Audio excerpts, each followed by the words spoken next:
जय हिंद। आज हम बात करेंगे परावर्तन के बारे में। कक्षा 10 का ये टॉपिक है हमारा। ठीक है।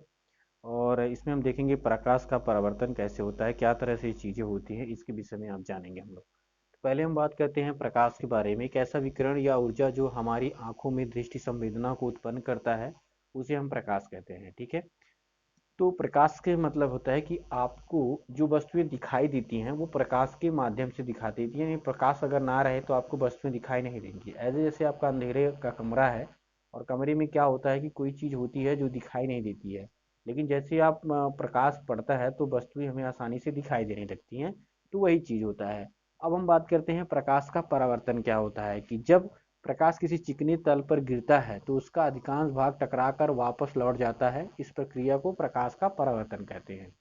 जब प्रकाश किसी चिकने वस्तु पर गिरेगा तो ऑटोमेटिक उसमें ऐसे कुछ प्रकाश जो होता है रिफ्लेक्ट कर जाता है, यानी वापस लौट जाता है।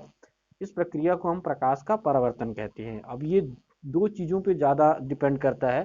पहला है कि आपतित किरण आपतन बिंदु पर अभिलंब तथा परावर्तित किरणों तीनों एक ही बिंदु पे होते हैं। अभिलंब, आपतित किरण, परावर्तित किरण, ये तीनों क्या हो रही हैं, एक ही बिंदु पे होगी। ऐसा नहीं कि अलग अलग होगा, ये बिल्कुल जो है एक ही बिंदु पे होगी। और इसका आपतन कोण परावर्तन कोण दोनों बराबर होगा। तो यहाँ पे मैंने लिख रखा है कि आप परावर्तन कोण तथा आपतन कोण दोनों क्या होता है, बराबर होता है। यानी कोण आई बराबर कोण आर के इक्वल होता है। इसके बाद हम बात करते हैं प्रतिबिंब का। तो किसी वस्तु के बिंदु से चलने वाली प्रकाश किरणें परावर्तन के पश्चात किसी बिंदु पर मिलती हैं। उस बिंदु को हम प्रथम बिंदु या प्रतिबिंब कहते हैं। ठीक है। जैसे कोई वस्तु है, वस्तु से चलने वाली जो उसको परावर्तित करके चलने वाली जो किरणें होती हैं किसी ना किसी बिंदु पर मिलती हैं। तो इसकी जिस बिंदु पर वो मिलती हैं उसी को हम प्रतिबिंब या उसका प्रथम बिंब कहते हैं। अब प्रतिबिंब जो होता है वो दो प्रकार से होता है। पहला होता है वास्तविक प्रतिबिंब, यानी वस्तु की किसी बिंदु से चलने वाली प्रकाश किरणें परावर्तन के पश्चात किसी बिंदु पर वास्तव में मिलती हैं। उस बिंदु को हम लोग वास्तव प्रतिबिंब कहते हैं। ठीक है। आभासी प्रतिबिंब। आभासी प्रतिबिंब क्या होता है, किसी बिंदु से प्रकाश परावर्तन के पश्चात वास्तव में नहीं मिलती है पर मिलती हुई प्रतीत होती है। वास्तव में तो नहीं मिलती है बट क्या होती है कि मिलती हुई प्रतीत होती है। इस तरह की बिंदु को हम लोग आभासी प्रतिबिंब कहते हैं। ठीक है। तो प्रतिबिंब मतलब परछाई, आपको समझ में आ गया। प्रतिबिंब दो तरह से होता है, एक वास्तविक प्रतिबिंब होता है, एक आभासी प्रतिबिंब होता है। ठीक है। अब हम बात करते हैं दर्पण के बारे में। तो दर्पण क्या होता है कि यदि किसी पारदर्शी तल के एक पृष्ठ को कलाई करके दूसरे पृष्ठ को परावर्तक पृष्ठ बना दिया जाए तो इस निकाय को हम लोग दर्पण कहते हैं। कोई पृष्ठ है, कोई पदार्थ है, कोई वस्तु है, इसके हम एक भाग को क्या करें, कलाई कर दें। कलाई करने के बाद उसके एक भाग को हम लोग परावर्तक बना दें तो इस प्रकार का जो निकाय बनता है आपका, वो दर्पण कहलाता है। अब दर्पण दो है, दो प्रकार के होते हैं। एक होता है समतल दर्पण, ऐसा दर्पण जिसका परावर्तक पृष्ठ समतल दर्पण होता है, समतल होता है, उसे हम समतल दर्पण कहते हैं।